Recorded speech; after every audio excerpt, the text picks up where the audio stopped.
Yeah, I'm thinking I'm back. I'll have this to go.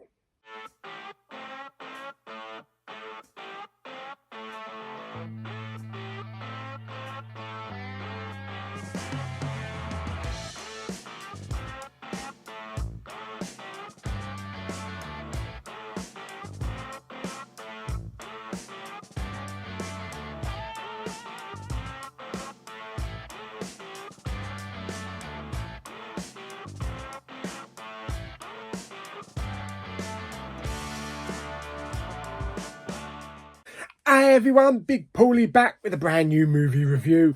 Just come back from watching Ballerina from the world of John Wick. Yes, starring Anna de Armas. Just went to see it at View with Lulu and Claire. Now, I know the film came out last week.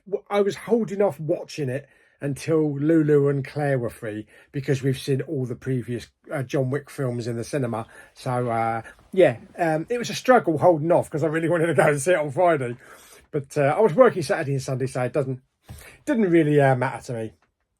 Just a couple of extra days. But yeah, we had a lot of fun with it. Directed by Len Wiseman, who directed one of the Die Hard films, Die Hard 4.0, I think, or Live Free and Die Hard. I still think Live Free or Die Hard is actually the better title of it. So how does this fare amongst the other John Wick films? I think it was really good. I think it's right up there. It fits right in with the John Wick story, or the John Wick world, rather. And it's kind of, in a way, it's kind of a retelling of the first film, just twisted slightly. Of course, in the first film, we had Keanu Reeves, who was out for revenge for the bad guys killing his dog. And this is kind of similar. Not a dog, but the killing of another character. I won't give too much away in case you haven't seen it. And we get to see Eve as a young girl and the ballerina school and that. And then we fast forward about 12 years, I think it is. And we get Anna de Armas as Eve.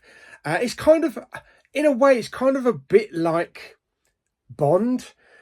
Because she's kind of like still going through a little bit of training phase. And then she has to prove herself that she's ready to go out there and do all the missions. And this is kind of like a recreation of the character that she had in No Time to Die. It's basically that character just brought over into the John Wick world. So the main basis of the story is that now that she's a qualified assassin, she can go out there and she can cause a bit of havoc and get revenge, which is basically what the film is about. That's basically what all of the John Wick films are about. Mayhem and revenge. Yes, there's lots of action, lots of hand-to-hand combat, lots of gun action. There's some really great grenade action in it. And I'll talk a little bit about the sound in a minute. And the fighting styles, all the choreography just fits so well in with the John Wick world. It's just kind of that style of fighting, hand-to-hand combat and, you know, shooting off the old rounds. Of course, we've got to have a villain for the film, and that is played by Gabriel Byrne, who I thought did a really good job. But we've got a sprinkling of all the other characters from the John Wick world in there as well. We've got Winston. Believe it or not, Lance Reddick is actually back. And considering that he passed away I think it was during the making of John Wick 4, so it's got to be a good three or 4 years. And this film has had a few reshoots over the last couple of years. So I reckon they probably filmed his scenes the same time as they filmed the John Wick 4 scenes. So it was great that we get to see his character back. And, you know, even though he's been gone for a couple of years. But it's also a little bit sad as well because, you know, we won't get to see his character in any potential sequels coming. And, of course, it wouldn't be a John Wick spin-off film without a bit of John Wick. And, yes, Keanu Reeves is back as the Baba Yaga. And not a huge role, but it fits in really well with the story. It's not just oh, quick, get Keanu Reeves in for 5 seconds just to show the people. No, it's a good, solid chunk of Keanu Reeves and doing what he does in the film. But there is a scene or two that kind of blends into one of the John Wick films. We see it from the other side, because this film, Ballerina, is actually set between John Wick 3 and 4. So you just have to imagine that what's happening in the John Wick film, kind of like off to the side, Ballerina's happening as well, if you know what I mean. So yeah, we all had a great time. It was about 2 hours 5 minutes or 2 hours 10 minutes. Didn't feel like it, didn't drag one bit. No pacing issues as far as we were concerned.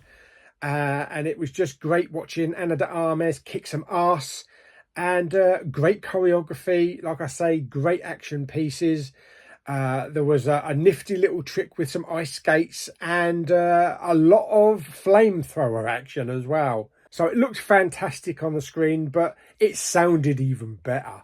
Yeah, I mean, those gunshots had some real depth to them, had some real bass to them.